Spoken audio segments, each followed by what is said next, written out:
If I had to choose only one move to protect your independence after 60, one simple action that helps you stand taller, climb stairs with confidence, and stop that slow, frustrating loss of muscle, it would be this.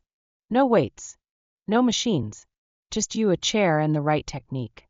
Stay with me for the next few minutes, because by the end of this video you will know exactly how to do it safely, how to progress it over 14 days, and how to measure your improvement in a way you can actually feel in your daily life.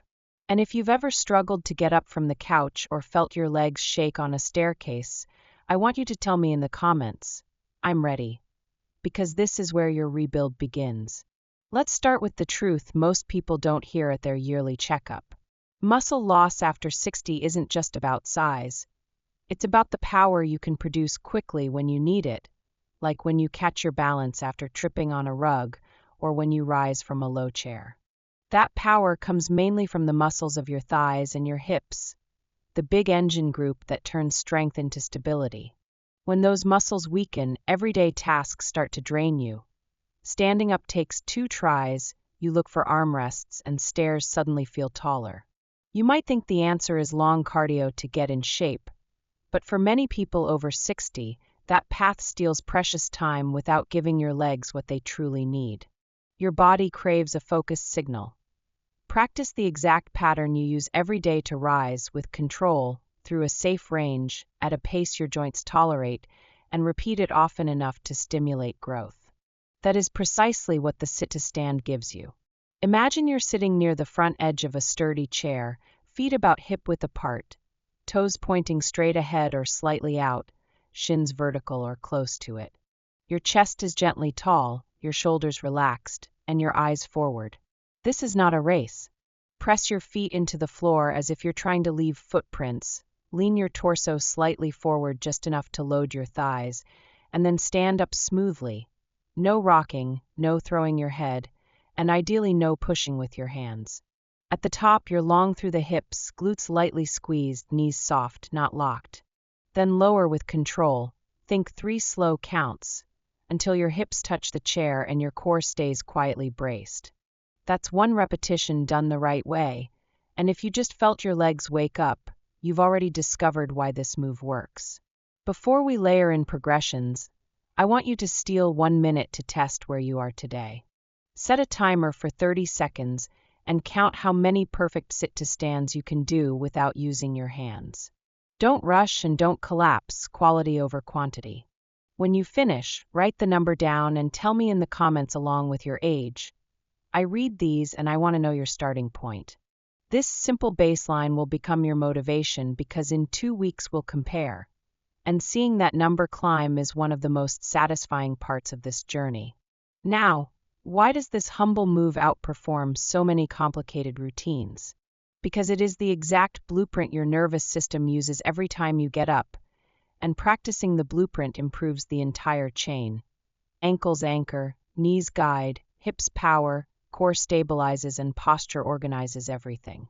You're training not just muscle, but coordination. How those muscles talk to each other under real-world conditions. And there's another benefit, you can dose it precisely. If your knees complain, we raise the chair. If your balance wobbles, we position the chair against a wall and park another chair in front to lightly touch for confidence. If your energy is low, we trim the repetitions but keep your form. You control the stress so your joints feel respected and your muscles still receive the signal to rebuild. Let's map your 14-day progression. For the first 4 days, we live in what I call the confidence zone. Use a slightly higher seat, stack a firm cushion if needed, so the movement feels smooth and pain-free.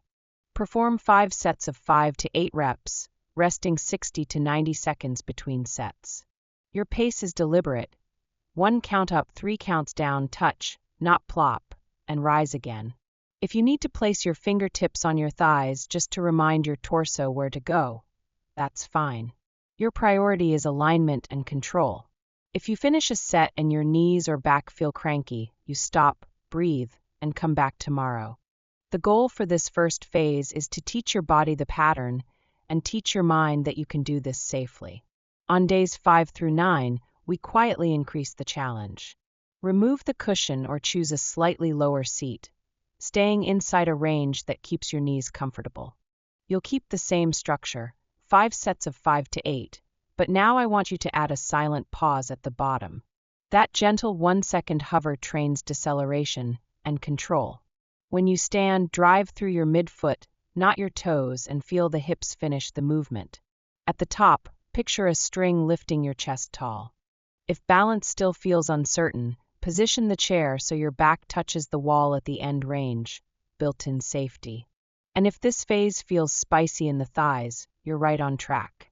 From day 10 to day 14, you graduate to a strength plus power emphasis. Keep the same rep scheme and rest, but now we add a light backpack, nothing dramatic, just a book or two, to create meaningful load while protecting the joints. Your up phase becomes more assertive while your down phase remains smooth and controlled. If you notice any knee irritation, we troubleshoot form first. Knees track in line with the second toe, weight spreads across the whole foot, and your chest stays proud rather than collapsing. Small adjustments often solve big problems. And if you're asking whether you must add weight, the answer is no. Progressing from a higher to a lower seat is a powerful stimulus by itself. But if you do add the backpack, keep it light and let comfort be your compass. I want to pause and speak directly to the person who's frustrated right now. You've tried to exercise before, but your knees talked back or your energy dropped on day 3 and you quit. That isn't a failure, it's feedback. Your plan wasn't tailored to the way your body adapts after 60. Give me 14 days of this precise practice. And if you're willing to commit, say, I'm in for 14 in the comments. When you put your intention in writing, you're more likely to follow through, and you might inspire someone your age who's reading alongside you. There are 3 common mistakes that quietly steal your results. The first is using momentum, rocking forward, throwing your head, or pushing from the arms. Momentum cheats the very muscles we're trying to awaken. If you catch yourself doing it, slow down, reset your feet, and imagine you're lifting through wet sand. The second mistake is collapsing into the chair.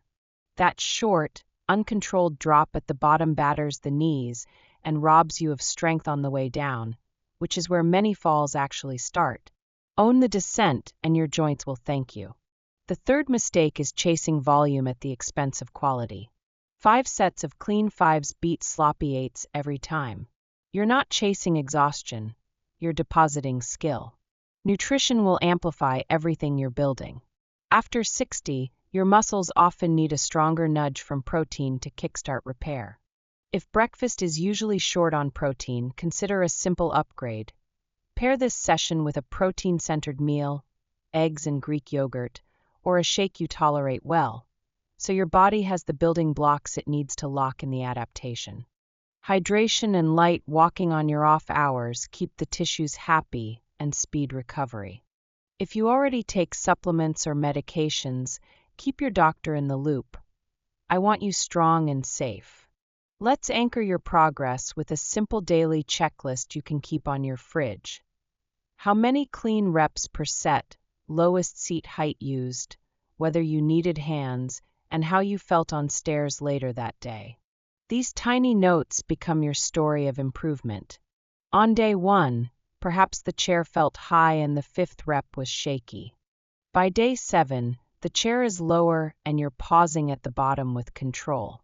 By day 14, you might be wearing a light backpack and moving like you've reclaimed a piece of yourself. When that happens, tell me, and tell our community, exactly what changed. Your comment could be the nudge someone else needs to start. Now I want to give you a safety net and a confidence booster rolled into one. If your knees are sensitive, turn your toes out a few degrees so your hips can help more. If your back tightens, imagine a gentle zipper up the front of your torso as you stand, and keep your ribs stacked over your hips. If you feel off balance at the top, stand fully tall. Breathe in through your nose, exhale slowly through pursed lips, and let the exhale settle you before your next rep. These small cues flip the nervous system from anxious to organized. And remember, this is not no pain, no gain.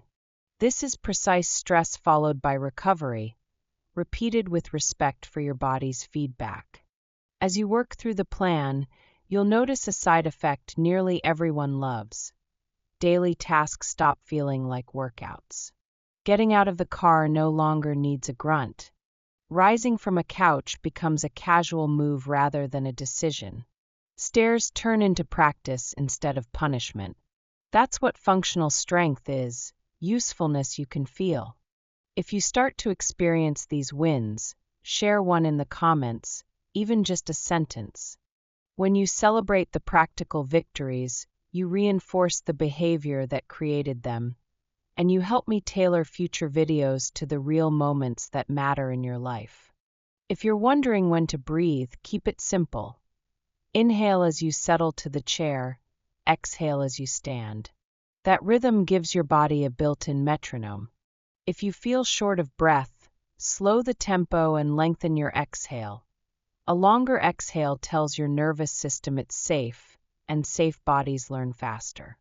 And if you ever feel dizzy, stop, sit, and resume another day. Progress doesn't disappear because you honor your limits. It compounds when you do. By now you understand the core idea. Specific practice beats random effort, and the sit-to-stand is the single most specific practice for preserving independence after 60.